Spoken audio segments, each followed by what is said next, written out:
communication est au centre d'un forum qui a démarré hier à Conakry sur initiative de la haute autorité de la communication, une cérémonie au cours de laquelle le président du CNT, honorable Dr Dansa Krouma, a eu à prendre la parole pour réitérer son engagement en faveur d'une presse forte, solide, capable de relever le défi, n'est-ce pas, les défis actuels de la Guinée. Nous allons suivre d'abord ce reportage de Robert Sidi Tolno et on se retrouve pour la suite de cette émission.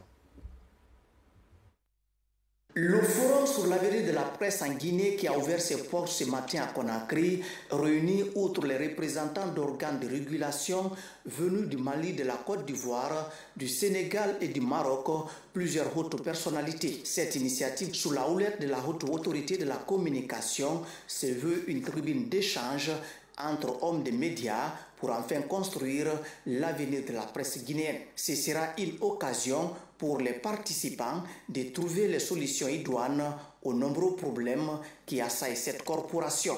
Si des journalistes exercent en toute responsabilité leur profession, je n'ai aucun doute que les autorités que je connais vont les soutenir, vont les appuyer. Pendant donc 3 jours, nous allons réfléchir sur la convention collective.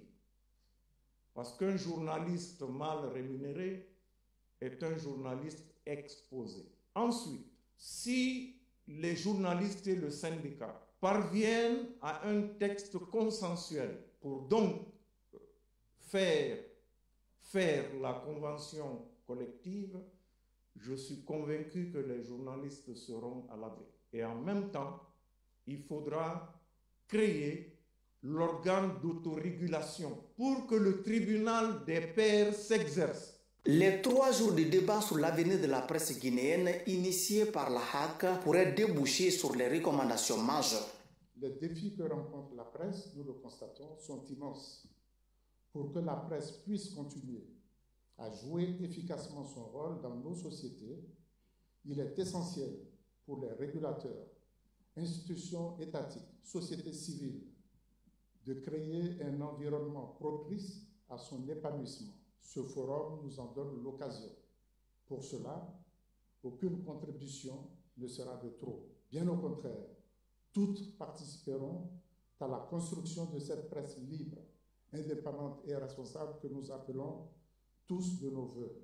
Devant la pertinence des thèmes à développer, le président du CNT s'est réjoui de la tenue de ce forum. Il a rassuré à cet effet les hommes des médias du soutien de son institution pour une presse indépendante avant d'en appeler à la responsabilité. Je me réjouis que ce forum aborde, entre autres, les questions centrales que sont l'autorégulation, la régulation des périodes électorales, le dialogue entre médias et forces de défense et de sécurité, ainsi que les défis liés à la formation des journalistes et à la convention collective. Ce sont là des axes structurants. Je voudrais ici réaffirmer l'engagement de notre institution à soutenir toute dynamique de réforme juridique pertinente qui nous sera soumise par votre institution.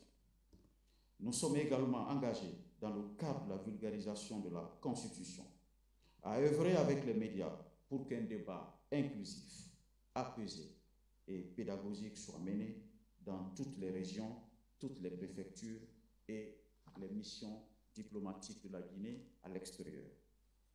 L'avenir de la presse guinéenne doit s'enraciner dans une synthèse harmonieuse entre notre passé glorieux, notre génie contemporain et les bonnes influences venues d'ailleurs. Il ne s'agit pas de copier un modèle, mais d'en bâtir un à notre image. Une presse ancrée dans nos réalités, respectueuse de la diversité, mais fidèle aux principes de liberté, de responsabilité et de service public. En lançant ses travaux, le Premier ministre chef du gouvernement s'est félicité de cette mobilisation autour du forum.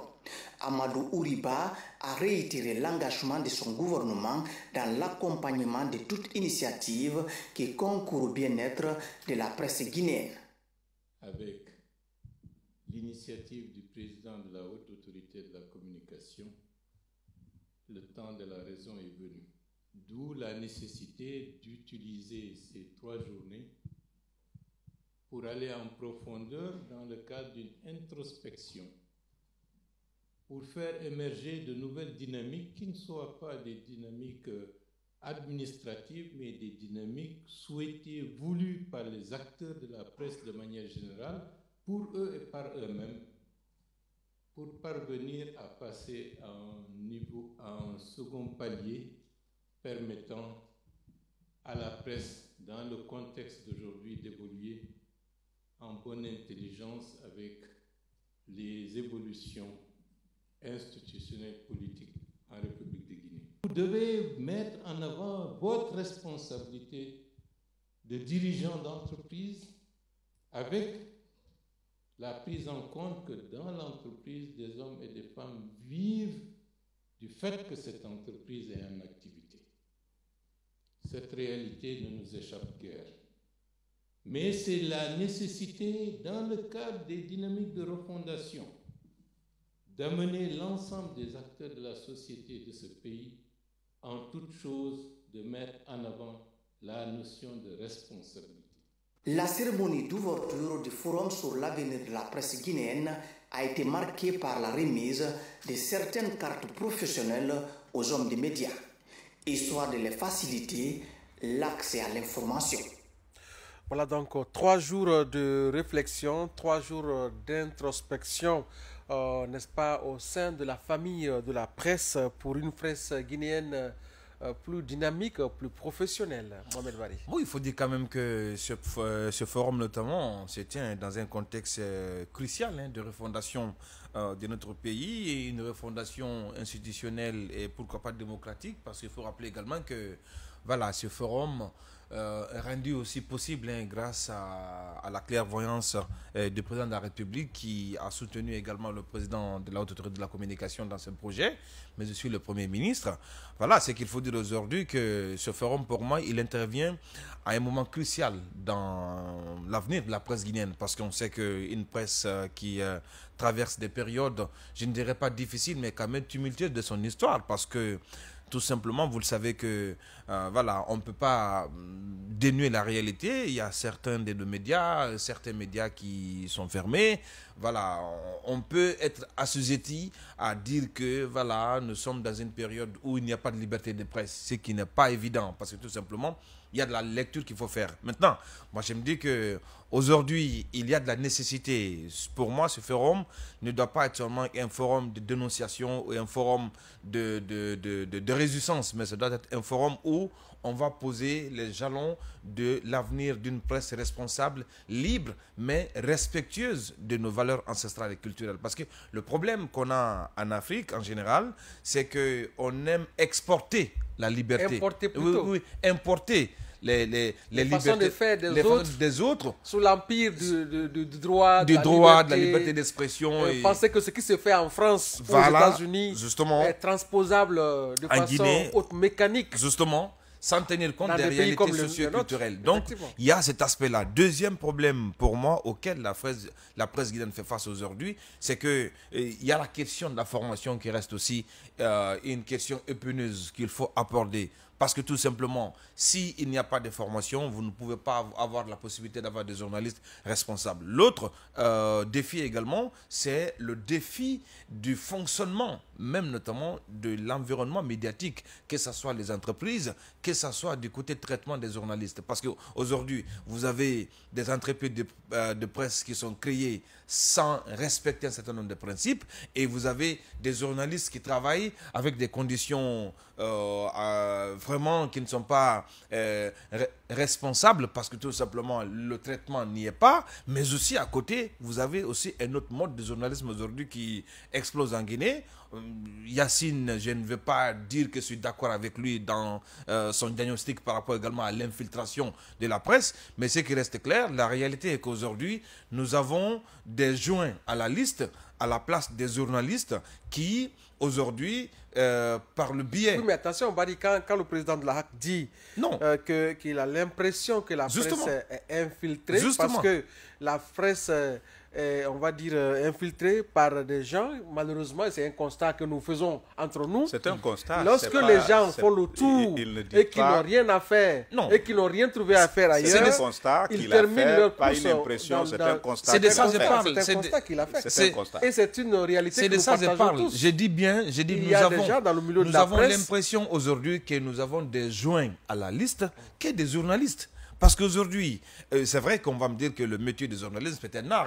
Il n'y a pas à dire qu'il faut forcément être sorti d'une école de journalisme pour pratiquer le métier, mais quand même, ça demande un certain nombre de bases et même des responsabilités. Parce qu'aujourd'hui, vous avez vu dernièrement, au temps de résumé, notamment passé d'Alpha Condé, on avait cette impression de dire que, voilà, si vous voulez avoir de l'argent, si vous voulez vous faire rapidement une vie, il faut faire un saut dans la presse. C'est-à-dire qu'il y avait non seulement une sorte de combine qui émergeait, c'est qu'au lieu de faire du journalisme, l'information était devenue un moyen de chantage. C'est-à-dire que je viens à Sebela, j'ai un tuyau sur lui, je le menace avec ça. Donc du coup, il y avait une sorte de business qui s'est créé autour du métier. Donc, et qui écartait les hommes de médias de leur la mission première. Justement, ce qu'il faut faire aujourd'hui. Nous allons rapidement, on reviendra sur vous, avec vous, M. Barry. Je vais prendre naturellement l'avis aussi de Bella Kamano. C'est une occasion, à travers ce forum, il faut le rappeler, pour la presse de faire sa mue en vue de pouvoir tirer les bons grains de livret quelque part. Oui, mais je crains que mon cher Barry n'ait plus son temps de parole parce qu'il s'agit de parler de nous. Effectivement, oui, tout à fait. Il s'agit de parler de nous. Oui, mais parfois, il faut dire les choses telles qu'elles sont pour bien les soigner. C'est vrai, c'est vrai. Voilà, je t'ai écouté avec beaucoup d'intérêt puisque vous êtes allé juste dans ma logique de rappeler d'abord qu'à la place d'un forum sur l'avenir de la presse, moi, j'allais conseiller au président Yacine d'organiser les états généraux de la presse, puisque nous sommes dans une situation où pratiquement les gens donnent l'impression à l'extérieur que dans notre pays, il n'existait que quelques médias et que ces quelques médias ont été fermés. Donc, aujourd'hui, au moment où l'on parle qu'il n'y a pas de médias en République, c'est ce qui est archi faux. C'est faux. C'est ce qui est archi faux. Ouais.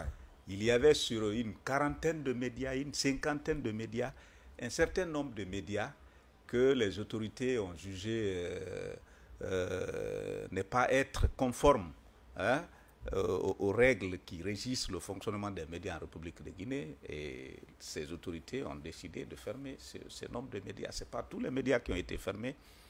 Les médias qui n'ont pas été fermés continuent d'exercer librement leur métier. Continuent d'exercer librement leur métier. Pour revenir maintenant à la journée d'hier, vous avez vu que nos autorités accordent tellement d'importance à ce secteur que c'est le président du Conseil national de la transition qui a effectué le déplacement pour aller s'adresser aux hommes des médias. C'est le Premier ministre qui s'est déplacé pour aller s'adresser aux médias. Ce sont les membres les plus imminents du CNRD, en dehors du président de la République, qui se sont déplacés pour aller s'adresser aux hommes de médias. Comme pour dire que ce secteur-là, ils le prennent à bras le corps. Et c'est pourquoi, dès la prise du pouvoir dans ce pays, vous avez vous-même constaté que les médias ont été dotés d'une maison de presse. Des maisons de presse maintenant, parce qu'il n'y a pas qu'une seule. Non, l'intérieur du pays, je parle du début. Oui. Et après, les autorités ont mis en place une agence de développement des médias. Il y a aussi un fonds qui détient ce fonds-là. Ouais. Ce fonds est détenu par l'agence de développement des médias. Alors, on ne pouvait pas faire mieux. Mais malheureusement, comme l'a dénoncé hier le président du Conseil national de la transition, c'est vrai qu'il y a eu des infiltrations, mais il faut aussi reconnaître que même des journalistes professionnels, à un moment donné, sont devenus des journalistes corrompus. Tous corrompus. C'est ça la vérité. Et je crois que parmi tous ceux qui ont fait ces discours, j'ai pu retenir des discours du président du Conseil national de la transition, j'ai pu retenir le discours du Premier ministre, j'ai pu retenir aussi le discours du président de la HAC, et en commençant par lui, lorsqu'il dénonce les infiltrations, lorsqu'il dénonce la corruption. Mais en ce moment-là, à l'époque où tout ça commençait, il était président, il n'était pas encore président, il était à la tête de sa radio, je ne vais pas parler de la radio, Mais en tant que doyen qui a dirigé des associations de presse dans ce pays, qui a dirigé le premier président de l'UTELGI. Aujourd'hui, président de la haute autorité de la communication, organe chargé c'est-à-dire un organe chargé de gérer les médias dans notre pays, les amener à respecter l'éthique et la déontologie, je crois qu'il devait, dès le début, tendre la main aux associations de presse pour que ce qui est arrivé n'arrive pas. Mais malheureusement... Mais quand même, il a fait du mieux qu'il pouvait à l'époque. Il y a eu cette série de rencontres, d'interpellations, ainsi de suite. Oui, mais cela ne suffisait pas. Mais maintenant, par rapport aux différentes thématiques, anticiper en organisant, par exemple, ce genre de forum ou encore en organisant les états généraux sur la presse, parlant maintenant de la convention. Il y a des thématiques très importantes qui vont être abordées au cours de cette rencontre. On parle de la question de la convention collective parce que s'il y a des journalistes corrompus, parce que certains diront qu'ils sont mal payés, c'est pourquoi ils tendent la mer. Il y a aussi la question de l'autorégulation, Bella Kamano. Alors les thématiques qui sont abordées, ce sont deux thématiques qui ont été dont abordées, les conclusions pourraient qui ont été abordées bouger par les le lignes président du Conseil national de la transition, qui connaît un peu bien ce monde-là pour l'avoir pratiqué depuis longtemps. Je ne parlerai pas d'abord de la Convention, encore moins de l'autorégulation. Permets-moi un peu de rappeler que c'est une institution qui avait été dissoute grâce aux interventions des associations des idiots. L'institution a été rétablie. C'était dans l'espoir que la presse puisse bien fonctionner. Mais malheureusement, nous nous sommes retrouvés dans une situation que nous sommes aujourd'hui en train de regretter.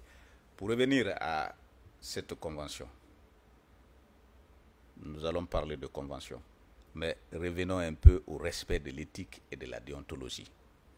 Nous allons avoir un syndicat des médias, nous allons avoir une instance d'autorégulation, parce que moi je ne parle pas d'organe d'autorégulation. Dans un pays où on a déjà un organe institutionnel, nous n'avons pas besoin, je l'ai dit haut et fort, et devant qui de droit, que la Guinée n'a pas besoin d'organes d'autorégulation, mais d'une instance d'autorégulation. Quelle est la nuance à ce niveau? La nuance, c'est que seul l'État est habilité à mettre en place un organe de régulation, comme la HAC. Oui, mais quand on parle, par exemple, de l'OGIDEM, qui est mort, l'organe d'autorégulation des médias, qui est mort de sa belle mort, qui a été suivi de l'OGAM aussi, qui n'a pas fait long feu. J'ai été l'un des membres fondateurs. Alors, aujourd'hui, quand on parle en fait, c'est un tribunal des pairs.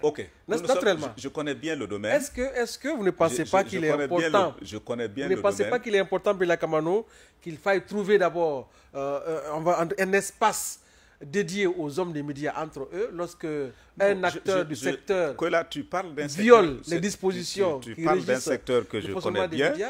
Au moment où je te parle, au moment où l'on en parle, j'ai un document qui parle de l'autorégulation au Bénin, puisque c'est le pays en Afrique, le pays phare dans le domaine de l'autorégulation des médias. C'est ce pays qui donne l'exemple. Après le Bénin, c'est la Côte d'Ivoire. Après la Côte d'Ivoire, c'est le Sénégal. Mais les deux sont venus après le Bénin. L'ODEM de Bénin, l'Observatoire de la déontologie et de l'éthique des médias au Bénin. Nous avons eu des chances inouïes de participer et de partager beaucoup d'expériences avec ce monde-là. Alors, l'ODEM n'était pas un organe, c'était une instance.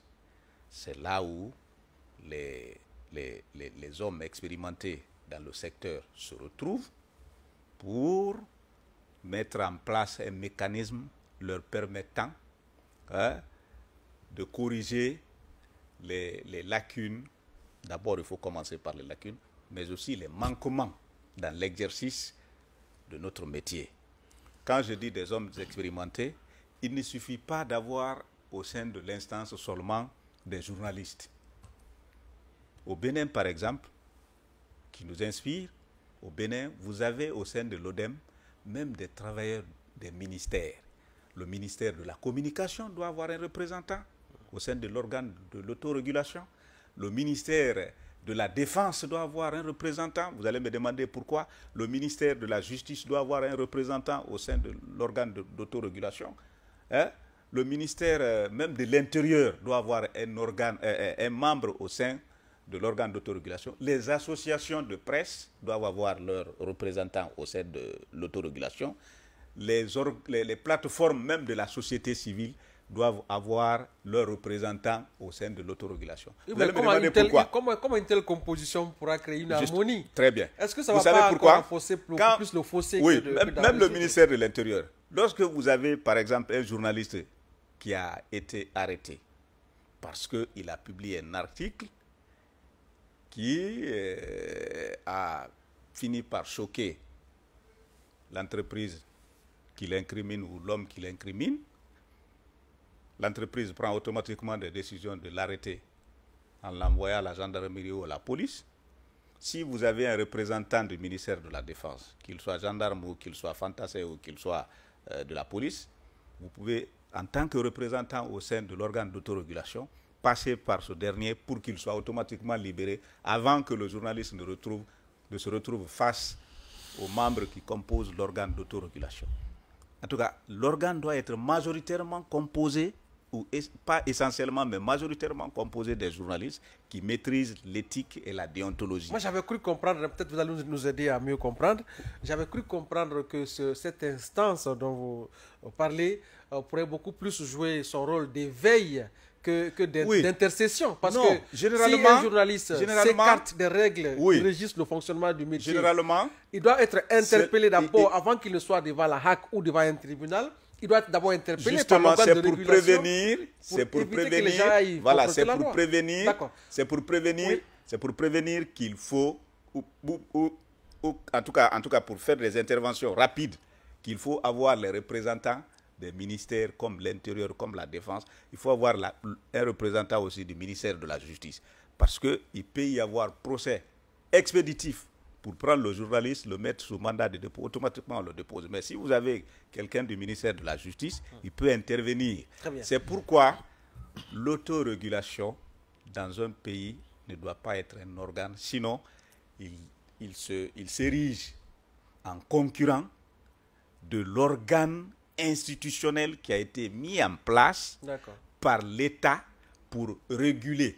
L'autorégulation, comme vous le dites, c'est le tribunal des pairs. À vous comprendre, Bella Kamano, votre souci, c'est un souci qui est beaucoup plus lié à la structure qu'à la fonctionnalité. Non, pas la structure. Non, alors, la fonctionnalité aussi, comme vous le dites si bien. L'autorégulation, c'est le tribunal des pairs. C'est pourquoi j'ai dit qu'il doit être majoritairement composé des journalistes expérimentés qui maîtrisent d'abord l'éthique et la déontologie. Très bien. Édité par l'instance qui est chargée de réguler. Mais aussi, il faut que ces hommes et femmes soient des hommes d'expérience. Parce que dans la déontologie, par exemple, ou l'éthique, on ne peut pas trouver toutes les dispositions qui résultent de toutes nos pratiques sur le terrain. La déontologie, c'est cet ensemble de règles, de devoirs, de principes auxquels nous sommes assujettis dans l'exercice de nos métiers. Alors que l'éthique, c'est pas écrit. C'est un ensemble de valeurs. C'est une valeur c'est un ensemble de valeurs morales qu'on s'impose, des valeurs morales qu'on s'impose dans l'exercice en tant que journaliste. Mais l'éthique n'est pas sanctionnable. Contrairement à la déontologie, quand vous faillissez aux règles, aux principes, aux devoirs de la déontologie du métier, vous êtes sanctionnable. L'éthique n'est pas sanctionnable. Effectivement, oui. C'est la grande différence. Oui, l'éthique et la déontologie, c'est pourquoi les deux sont liés. C'est une question de contenant et de contenu. Lorsqu'on faillit à l'éthique, on va directement enfreindre à la déontologie quelque part. Alors, ça dépend. Mohamed Bari, par rapport maintenant à l'intervention du président du CNT, on l'a vu, on l'a écouté. Honorable docteur Dansa Kourouma qui a d'abord salué cette initiative parce que c'est une sorte d'introspection que les médias vont faire au cours de cette rencontre.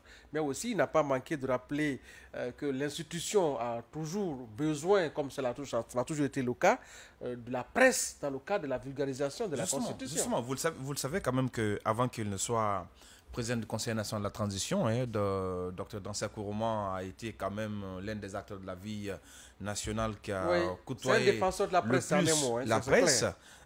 Donc du coup, dans son intervention, il a fait quand même une observation quand même qui a retenu mon attention parce qu'il dit qu'il ne peut y avoir de développement durable ni de stabilité sans équilibre entre la liberté et l'autorité. Alors, il précise que dans un pays sans liberté, sombre également dans l'autocratie, mais aussi un pays sans autorité bascule dans l'anarchie. Ce qui veut dire qu'il faut de l'équilibre. Il faut savoir activer entre les deux. Subtilement les deux leviers. Des leviers pour autorité et liberté. Autorité et liberté. Maintenant, il va plus loin en disant que, notamment que l'avenir de la presse guinéenne doit s'enraciner dans une synthèse notamment harmonieuse entre le passé glorieux, le génie contemporain de la Guinée, mais aussi et les bonnes influences venues d'extérieur, ce qui veut tout simplement, il ne s'agit pas de copier un modèle, mais plutôt d'en bâtir un à l'image de nos valeurs ancestrales. Ça aussi, c'est une remarque très pertinente parce que certains y font un peu de la confusion entre parce qu'aujourd'hui, regardez les États-Unis, la France, on dit non, la France, on fait ça, alors qu'il y a des choses qu'on peut se permettre en France, en Guinée, on ne peut pas le permettre au nom de cette liberté. Donc, il faut que la responsabilité sociale du journaliste puisse s'imposer dans son travail. Alors, plus loin, le président du Conseil national de la transition, puisqu'il fait aussi cas, notamment de son institution, parce qu'il dit que le CNT a inscrit notamment dans son mandat la promotion des droits humains, notamment la liberté d'expression et d'information, et pour preuve notamment, il y va pour montrer notamment cette volonté. Voilà, cette volonté dans les prérogatives notamment de l'organe en charge de la communication dans le projet de nouvelle constitution, notamment parce que cet organe, parce que la HAC, on le sait, dans la nouvelle constitution, va changer de dénomination, mais avec des pouvoirs renforcés. Ça montre à suffisance également l'importance que l'organe en charge, le CNT accorde également à la question de la liberté de la presse. Alors pour terminer, le président du Conseil national dit qu'il a insisté sur les enjeux notamment de ce forum qui, selon lui, doit être notamment l'occasion, de procéder à une certaine régulation de ces pairs à l'interne. Deuxièmement, la gestion notamment des périodes électorales, il a dit, mais aussi le dialogue entre les médias et les forces de défense et pourquoi pas également la formation continue des journalistes. Alors, pour terminer, moi je me dis que aujourd'hui, quand vous regardez, comme l'a rappelé Bella,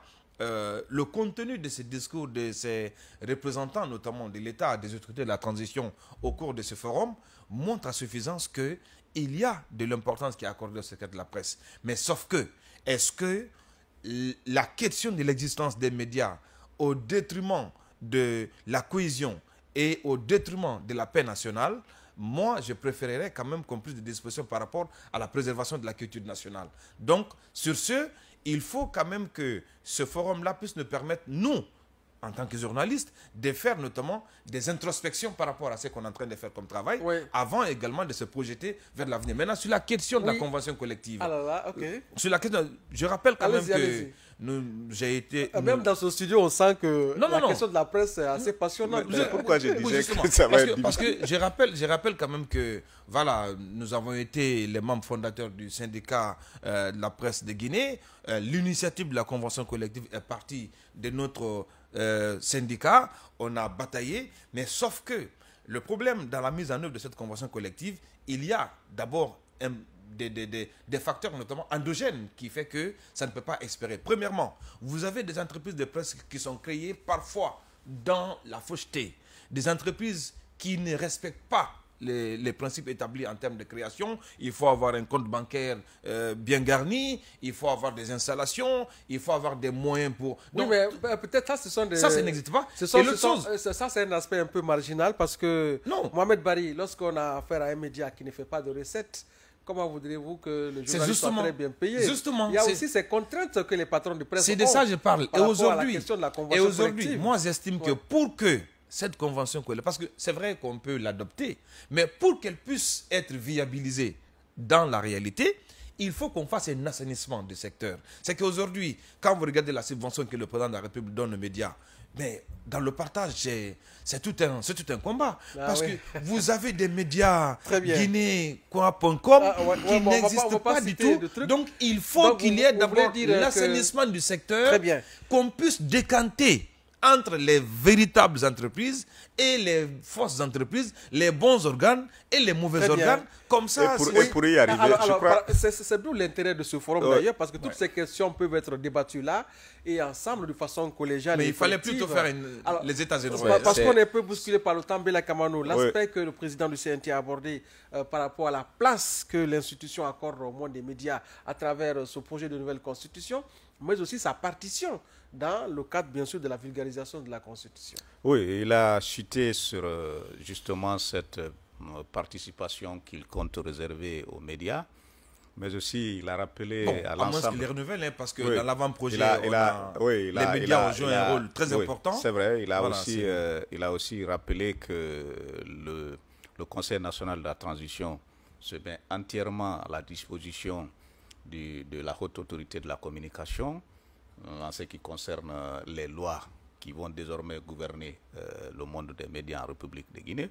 Mais revenons un peu sur les autres pans de son discours où il parle de la responsabilité, où il souhaite vraiment avoir un pays de paix, un pays de quiétude pour eux.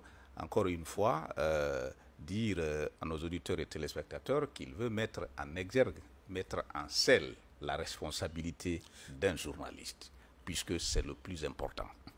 Nous allons beau avoir des associations de presse, des associations de journalistes, des associations de patrons de journalistes, on va avoir la HAC, les organes de régulation. Si la responsabilité du journaliste, la responsabilité sociale du journaliste n'est pas travaillée, n'est pas mise en avant dans l'exercice, il ne servira à rien de parler de tout ça. Comme le disait un journaliste, éminent journaliste congolais, Stanislas, qui nous a laissé une phrase très célèbre. Pour lui, le bon journaliste, c'est celui-là qui collecte des informations, qui les traite, qui les diffuse. Mais le meilleur journaliste, c'est celui-là qui collecte des informations, qui les traite, qui se pose la question d'abord avant de diffuser. Est-ce qu'en diffusant ces informations-là, elles ne sont pas porteuses de troubles? Si la réponse est positive, il se réserve de diffuser ces informations. C'est le meilleur journaliste. D'où l'éthique. D'où l'éthique. Ça, c'est la responsabilité du journaliste. Mais il va plus loin où il dit que un journaliste peut critiquer sans offenser. Il peut dénoncer, mais sans juger. Il peut aussi... il disait que le journaliste peut aussi dénoncer sans condamner. Mais on a vu dans ce pays des journalistes... Des juges... qui d'abord...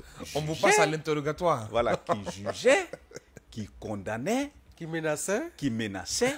Et qui offensaient. Qui insultaient à l'antenne. Qui offensaient. Alors, face à une telle situation, l'État s'est vu dans l'obligation de prendre ses responsabilités. De prendre ses responsabilités. Pour revenir à la fameuse convention collective. La convention collective. C'est là où, encore une fois, je rejoins mon cher Barry pour dire qu'avant d'en arriver là, il faut nettoyer et mettre fin à la subvention. Puisque oui, je vous le dis en toute sincérité. Si vous voulez... Mais ailleurs, la subvention est même trimestrielle, pas annuelle. Au Sénégal. Non, permettez-moi. Chaque 3 mois. Permettez-moi. Des vrais organes, permettez-moi. Des vraies entités qui la profitent. Subvention en Guinée, ce ne sont pas les journalistes qui en profitent. Ce sont les associations de presse qui en profitent. On vous donne 500 millions de francs guinéens, 100 millions restent dans les caisses de l'association. Et après, l'association ne réunit pas les membres pour leur dire qu'est-ce qui en a été fait. Les membres, donc les organes membres, ils n'ont que 10 millions, 13 millions, 20 millions. Bon, en pareil cas, moi je crois que après la mise en place de l'agence nationale chargée du développement des médias, il va falloir prendre ces subventions-là, les mettre dans le fonds de l'agence pour que les entreprises de médias très sérieuses, en règle, puissent aller chaque année monter des projets bancables, les soumettre à l'agence. L'agence prend dans son fonds pour financer ces projets-là. Ouais, c'est la meilleure façon. Mais en toute sincérité, cette subvention-là, c'est pour partager ça entre les copains et les coquins. Non, mais prenez l'exemple de la presse écrite, c'est ça la vérité. Par exemple. D'accord, on a compris. On me dit qu'on a 100 et quelques journaux en Guinée, alors que les lecteurs, nous n'allons pas épuiser toutes les questions ici. Bon, je crois que toutes ces questions sont à l'instant. Ça va permettre la mise en place de la convention, parce que désormais, on va avoir des entreprises sérieuses, avec des patrons qui vont envoyer les noms des travailleurs à la Caisse nationale de sécurité sociale. Parce que c'est financé. L'entreprise est sérieuse, l'entreprise a un siège, l'entreprise a un personnel qui est connu, hein, etc., etc. Là, la convention pourra être signée par des patrons qui sont sûrs que l'entreprise génère des revenus. Parce qu'aujourd'hui, on a des patrons employés. En charge les travailleurs. Hein? Mais tant que nous n'avons pas d'entreprise sérieuse, nous allons continuer avec le syndicat. Le syndicat contre lequel je m'étais levé à un moment donné, parce que j'ai dit à Sidi, très bien. Dans le monde des médias, évitons de parler de syndicats, allons vers la convention. Merci beaucoup. Nous allons remarquer une courte pause, comme d'ailleurs cette pause s'impose à nous à l'occasion bien sûr de cette émission, pour revenir après pour parler justement de cet acte hautement historique à mettre à l'actif du CNRD sous la clairvoyance du général Mamadi Doumbouya. Tenez-vous bien, 1100 hommes de culture qui vont bénéficier gratuitement et gracieusement de la couverture santé, voilà, donc dans notre pays. C'est une première.